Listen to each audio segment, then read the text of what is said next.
Good afternoon. Today is Friday, July 17, and this is episode 15 of our almost weekly videos that we do here for Living Branches on our website. It's good to be with you today. I am not Alex Metricardi. I'm Ed Brubaker, but we switched roles this week as I'm able to sit in for Alex this week as she's having some well-deserved vacation, and we'll have an honored guest that we'll introduce in just a moment. But as we typically do at the beginning of these videos, we give an update as to where things are within Living Branches related to the coronavirus. And this week I'm pleased to report that we continue to see improvement in the residents at the Willows of Living Branches. We currently have 4 persons who currently are positive. Some of them have had their first negative tests. But we want to go through a protocol of having 2 negative tests for each person who had been positive before we say the facility is clear again. So we anticipate that happening hopefully in the coming week, but we are feeling good about where we're at currently. We also have 1 positive continuing at Parkview. The resident is not currently in the facility. But they are eventually, we hope, coming back to the facility, but we do have 1 person there. The Dock Woods campus continues to be clear of COVID, and we are very pleased about that because that certainly was the campus that was hit the hardest during this process and during these times of the last few months. So that's the update for where we are today in Living Branches. We again appreciate the hard work and efforts of our staff and really making things happen over the last number of weeks, scrambling into action at the Willows as we have the positive cases there, creating a red zone for the COVID positive residents. And so we're very pleased with where things are at the moment here in Living Branches. One of the things we usually give an update on too is things that may have happened in the past week. Significant happenings. And this week, there typically is something to talk about, and this week is no different. CMS announced this week that they are planning to provide point of care testing equipment to all 15,000, I think 500 nursing homes across the United States. We do not know exactly all the details of that or when we will get those test kits for Living Branches. They are saying they're going to be focusing on states that are currently kind of hot zones and areas where they're working at there. So we don't have any dates for that, but we're doing some continued research ourselves to say, how could testing be part of our ongoing protocols as well to try to ease up some of the restrictions that have been in place. So more to come, I'm sure, over the next number of weeks. As we update people on that.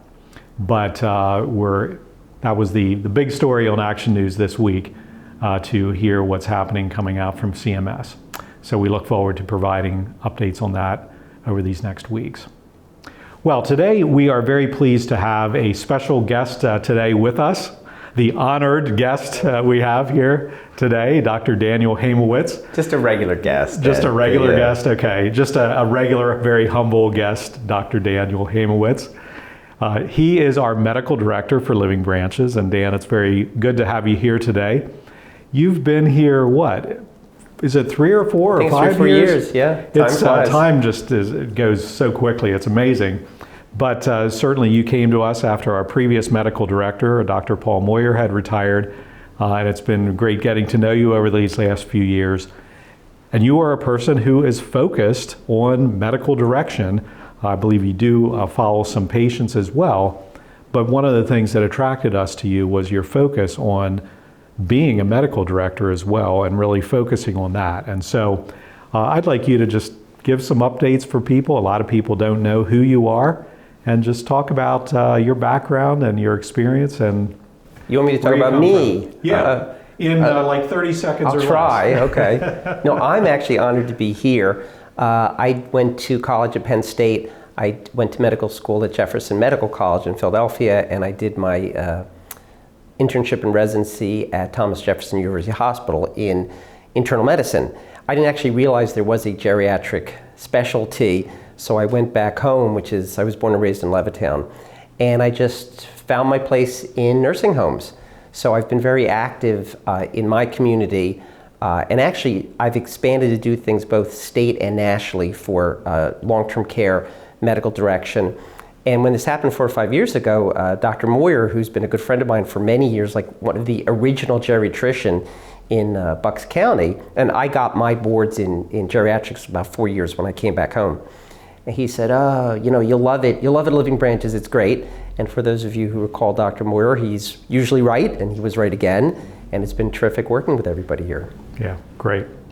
And I think there was a common connection too, a Brubaker out of Lancaster that you knew. They're a long-lost relative, or maybe not long-lost, but anyway, that there were connections across the state as well. And so you came with high recommendations. Well, there's a huge Brubaker family tree that I didn't know about. But one of my best friends is Dr. Brubaker in Lancaster. And any Brubaker is a friend to me, I think. So. Yeah.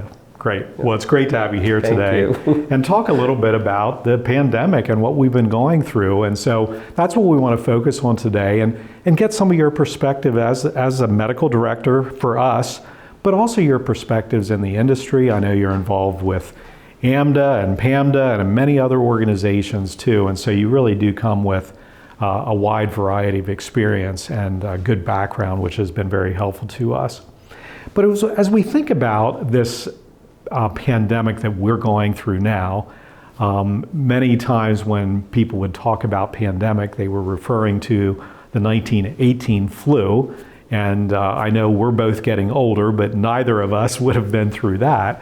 And so we really don't have kind of a modern equivalent of a worldwide pandemic. Certainly there's been Ebola and other things, but this is really the first time in my lifetime, and I think we're around the same age, but that we've really experienced it. So as you think about this and reflect on it, what has been, from your perspective, the most difficult thing through this process? Well, I think it's interesting. When I first started in practice, it turns out I was talking to a lot of my patients whose parents had died. And it turns out I found one that said, they died in 1918, and I didn't know what that meant. But as it turns out, because of where I am in time, that I realized the 1918 flu epidemic before most people did. Now they have. Right. I'm also medical director at a couple other facilities. My office is in Bucks County. So I'm medical director at the Attleboro community in Langhorne and another personal care in Yardley, where we had a terrible outbreak there. Not nearly as bad as was here. And I think the hardest thing of all this, and I think everybody will agree, is watching people get sick and a lot of times die and not be able to do anything about it. Yeah. By far, this is the worst experience of my professional career. Yeah, that's right. And this is a disease. I think the pandemic of 1918 hit younger people more, and this one is hitting older folks. And like you said, not being able to do anything about it, but also the experience of dying without your loved ones around you.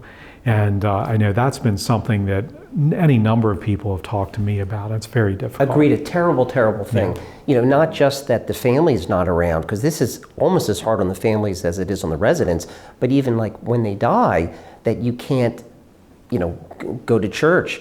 For Jewish people have a Shiva. Right. It's just something we have never experienced before, and I hope it never happens again. Yeah, it's so dreadful. Yeah, no, I would agree with that. As you think too about your experience with us in Living Branches, and you're part of the coronavirus response team that we put together, boy, I guess that was in March already that we were putting that together in early March. Yeah, it feels like a lot longer than that. Right. Yeah, it's crazy because it feels like it's so long, but yet it feels so short too. It's this kind of strange juxtaposition of that. But what would you reflect on some of the things that maybe you felt went particularly well in Living Branches?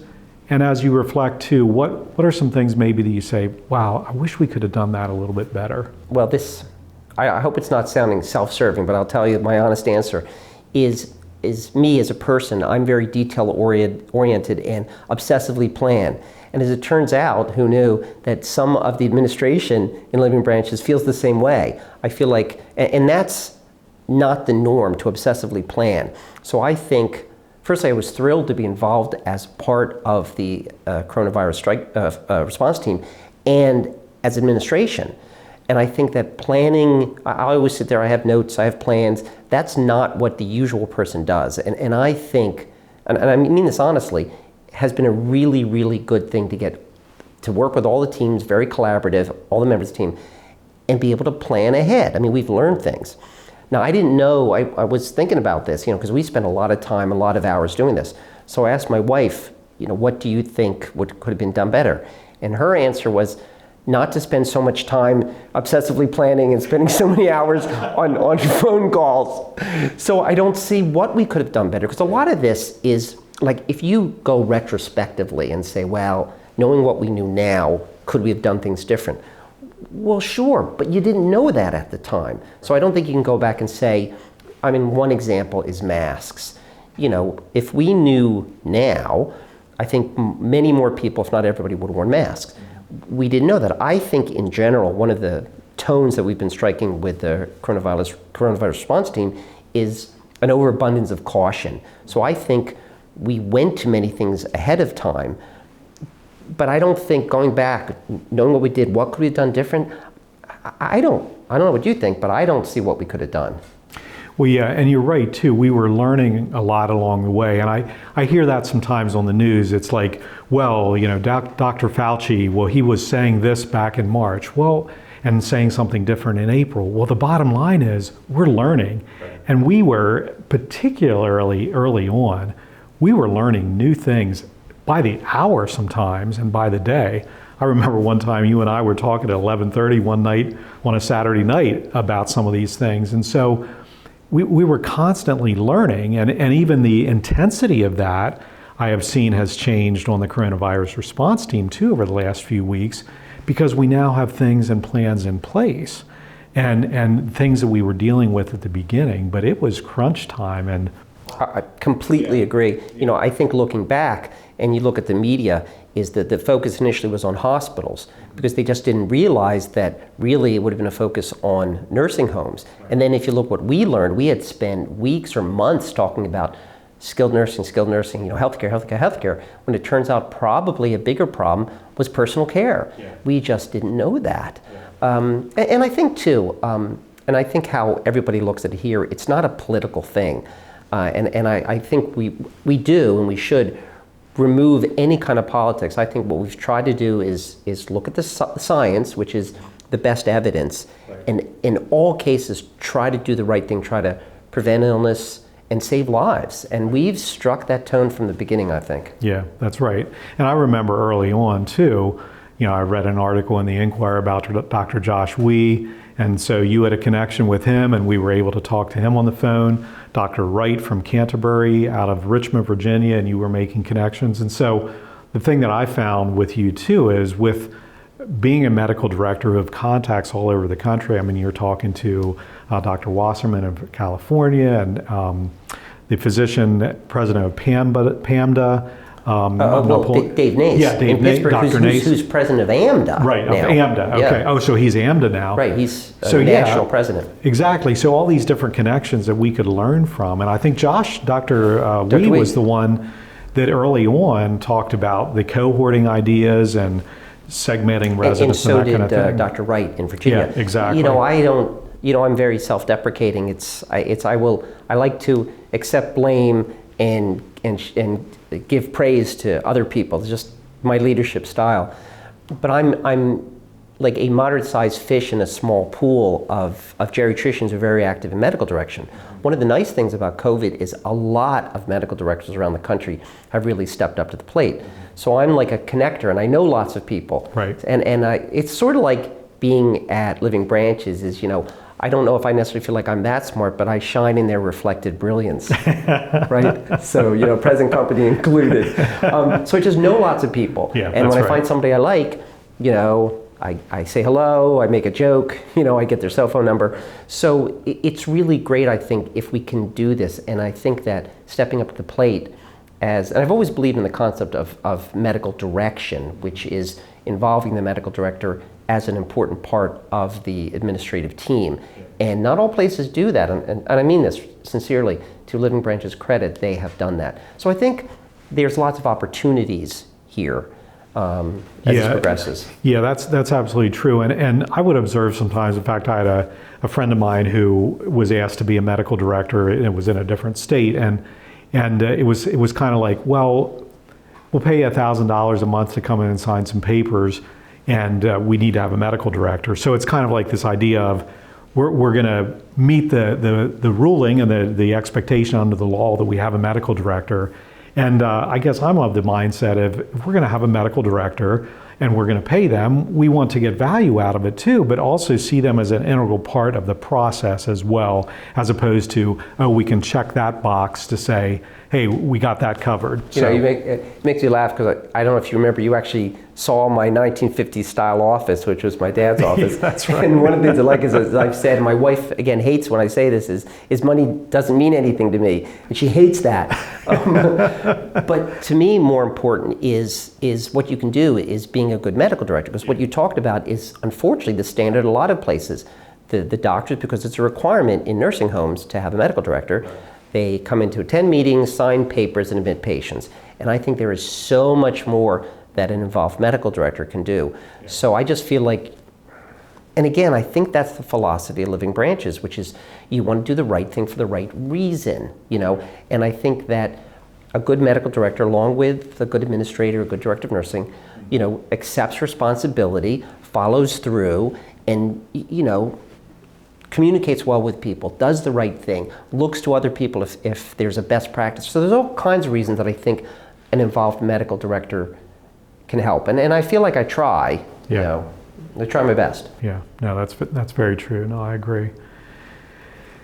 We're very much in the thick of this. I mean, in some ways it feels we're in a bit of a lull within Living Branches, because we were hit so hard in like late April, May, and June, particularly at Dock Woods, and now we've had some cases at the Willows and a few at Souderton, but fairly minimal. But it does feel, for me anyway, that we're in a bit of a lull. But depending on where we read, of course, about other states, 19 or 18 of them I think are now with travel restrictions to Pennsylvania, and you see the things that are happening that in April and March we were seeing in New York State. And then people talk about the second wave and all these kinds of things. So we really don't know what the future will hold, but we need to keep doing the right thing. As you think about what we as staff, what we as our residents can do, what families can do, even as we're looking at easing restrictions and have already done so with some of them, what are some of the key things from your perspective that we should be paying attention to really keep each other safe and keep our residents safe? I agree. I mean, part of me feels like it's like the eye of the storm. You know, it was terrible, now's the lull, and you worry about what's coming next. Yeah. I'm not sure, is there going to be a second wave? Are we still in the first wave? You know, it's all worry. You know, we worry what's going to happen at the end of the year if influenza comes and you have flu and COVID at the same time. But I don't want people to worry about it. But to your point, I think we just need to be cautious. You know, we talk about this in the coronavirus response team, is you look at the lesson learned from states that opened too early, okay, and basically what you did by doing that was just you wasted all the effort that you did for months ahead of that. Right. So I know this is a really hard time, but I do feel like the staff, the residents, the families in this community want to do the right thing, and they understand that. So what's the right thing? Take personal responsibility. Wear your mask, you know, keep social distancing, wash your hands, the very basic principles of infection prevention and control. So continue doing this. Be cautious. If you wonder about something, don't take the risk. You know, I think this will pass. I hope this will pass. You know, I would love it if the virus would magically disappear. I know people have said that. I don't think it's going to, but if it did, that would be wonderful. I think we're going to have to wait on the developments you talked about with testing. You know, I think that the vaccine we talk about all the time. Right. I think we just have to be educated. My friend Dr. Wassman in California, they have a theory. They say, you know, stay prepared, stay informed, stay calm. And I think those are a very good motto. Right. You know, but just wear your mask right. Wear it over your nose. That's what I see all the time. People aren't doing this. Yeah. Don't go out if you don't have to. And the important thing is remember who's at risk. I'm doing a lot with other people around the country, and they're talking about, they recognize the trouble that it is to people who have not been getting out, who have been alone. There's no question. I think we're working on that. But the whole idea of patient-centered care, which I very much agree with, it's a fine balance. If somebody doesn't want to get tested and they don't want to do that, it's somebody's right to not do the right thing, right? As long as it's not against the law. But there's other people who you can't put at risk. So I think it's trying to look at the whole bigger picture, strike the right balance. But I really think we need to continue to remain vigilant.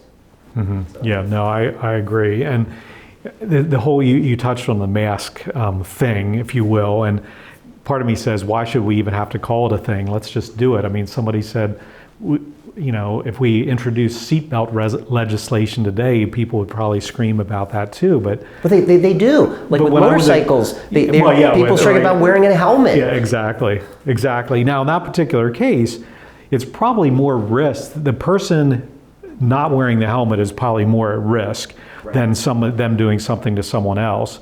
But simple things like the seatbelt. I mean, I remember as a kid, we never wore seatbelts in the car. I mean, I remember being on family vacations and I'd try to crawl back on the back ledge and all that kind of stuff. But today it's just like standard practice. You pull it on, and it's interesting how those things come about. Right. How it evolves with time. Exactly. Yeah. And thinking of in Georgia where the governor was suing the Atlanta mayor about requirement of, and it was really duking it out about state power versus mayoral power. And it's like, just wear the mask. Just wear the mask. And we've talked about this on previous videos too. I'm not quite sure why it's so hard. It's the politicization of it. I don't know why it's become this way. Look, people can agree to disagree on politics, but I don't think that wearing a mask violates your constitutional rights. I didn't see that in the Constitution. Yeah, right. I watched Hamilton, I didn't see it there either. So, yeah, that's right. Well, and I think I read I don't know, it was a physician's perspective, but they said if we would all just wear a mask and wear them properly too, that we could tamp this down in like 2 months' time. Now, is that 2 or is it 3? Who knows? But at the end of the day, I think we know enough now. Let's just wear the mask and try to do it. So I think it's just very important to do that. And again, I think it's important not to assign blame. I mean, right. Dr. Fauci he said at one point, don't wear a mask. But that was like back in February, right. Where nobody knew things. I just think it's important. Let's not blame people. Let's do the right thing moving forward. And I think the vast majority of people are saying wear a mask. I was looking up directions to make sure I got here okay today on time, which I did, right? Yes. And I was looking on Google Maps, and Google Maps pops this thing up that says, wear a mask. Did it really? It did. Excellent. That's funny. That's great. Well, thinking about maybe segueing a little bit into testing, I know you and I have talked about testing a lot. And unfortunately, there's still challenges with testing and getting it turned around quickly enough. But I know you and I have talked about it'd be great to have a daily rapid test and all these kinds of things. And it feels like we're moving in that direction. And certainly some of the announcements from CMS is welcome news. And, we'll see the efficacy of those tests.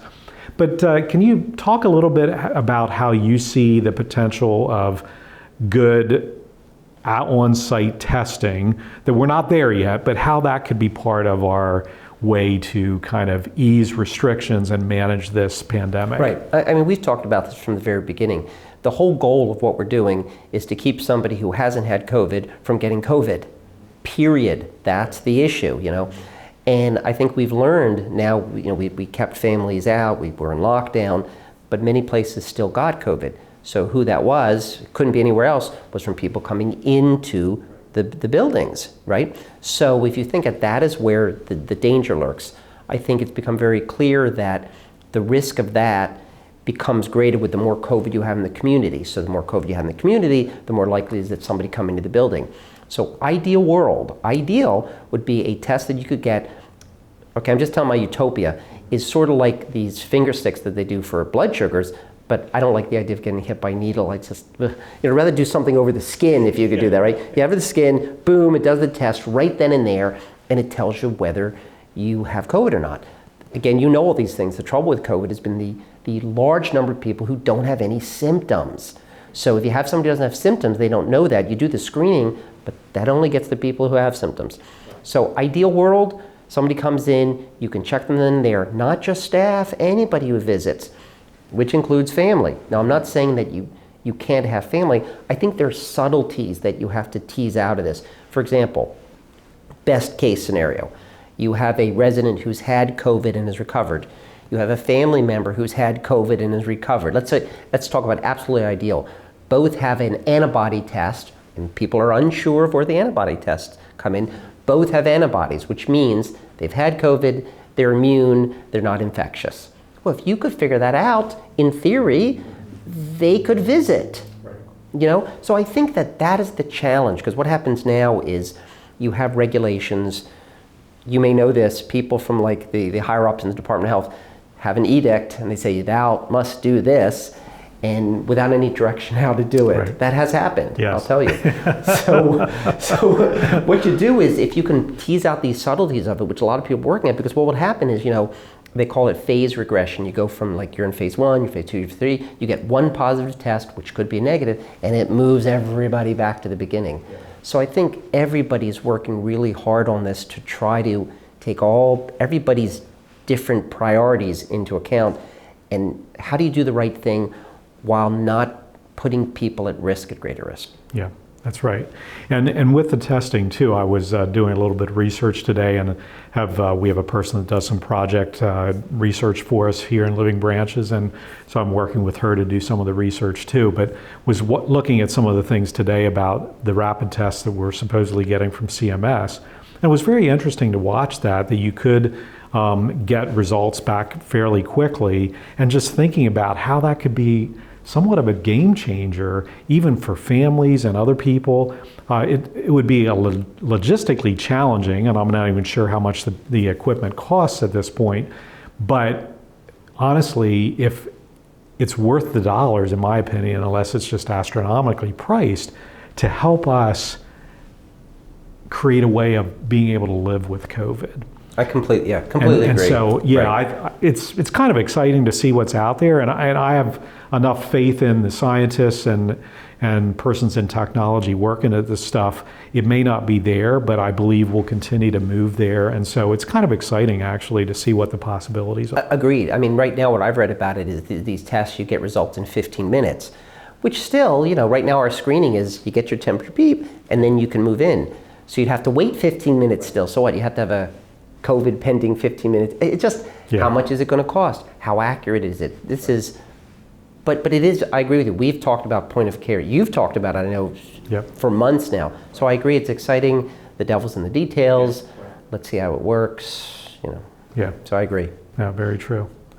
Well, thank you, Dan. It's been good to be with you today. But one thing I'd like to ask you before we do close is just reflecting on your own work and working with seniors primarily.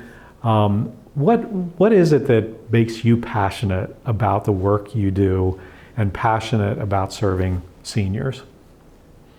That's a good question. I don't know what makes a person passionate. I can't say. It's just, I didn't even know there was geriatrics when I was in school. But I always know when I was a kid, I always tend to like my friends' parents more than I like my friends. So I've always been drawn to older people. Yeah. I don't know what to say.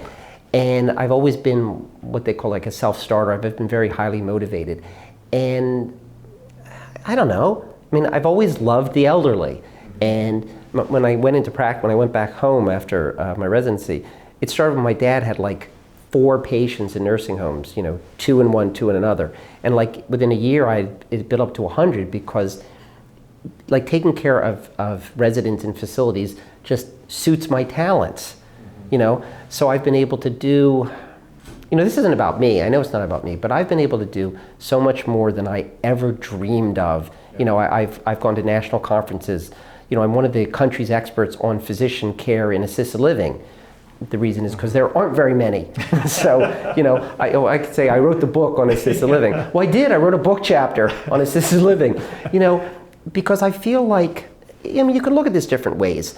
When you move up, like in a community, you can affect thousands of lives. On a state level, you can affect tens of thousands, maybe hundreds of thousands. At a national level, you can affect hundreds of thousands, maybe millions of people, which I think is amazing. And the fact that I have the opportunity to do this through working with other involved doctors, through organizations, it's just incredible to me.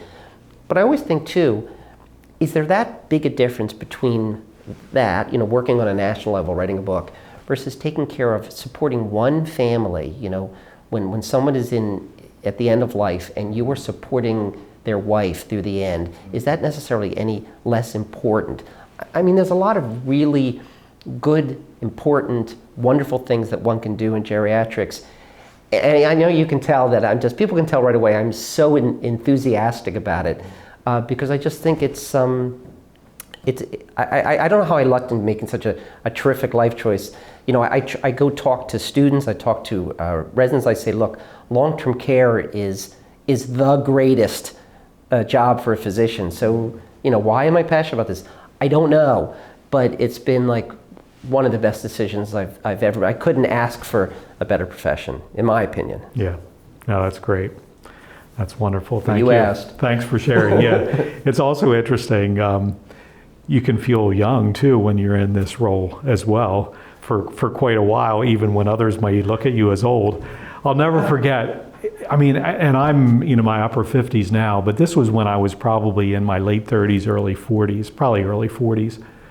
And I remember specifically, it was the same day I was coming to pick up my daughter after something at church, and somebody was joking, one of her friends, about how old I was.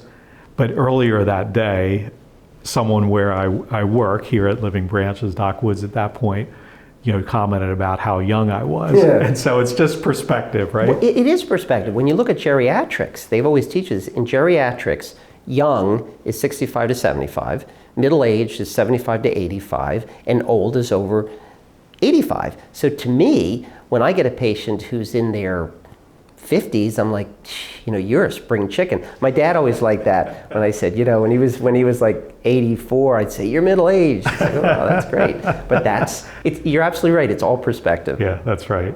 And I see too with our residents that those that age well are ones that have a positive outlook on life. And you can have a 60-year-old that feels almost older than a 90-year-old at times. It's physiologically, right. It's very interesting. We talk about this all the time. I think 85 is the new 65. Yeah, right. This is what I say. And it keeps looking more like that as we get closer to this. Right. Old. What the definition of old is, like 10 years older than you are. Yeah, right. Exactly. So, right. So we have residents over 100. So 110 is old, I guess. Well, great. Well, thank you very much, Dr. Haymowitz, for being here with us today. And it's a pleasure to talk with you, but also a pleasure to have you as our medical director as well. Thank you. I'm honored. Thank you. Well, that ends our episode 15 for today. Thank you all for being part of this and watching. We hope it was informative to you, and join us again in the future for future episodes updating folks on the coronavirus within Living Branches. Thank you very much.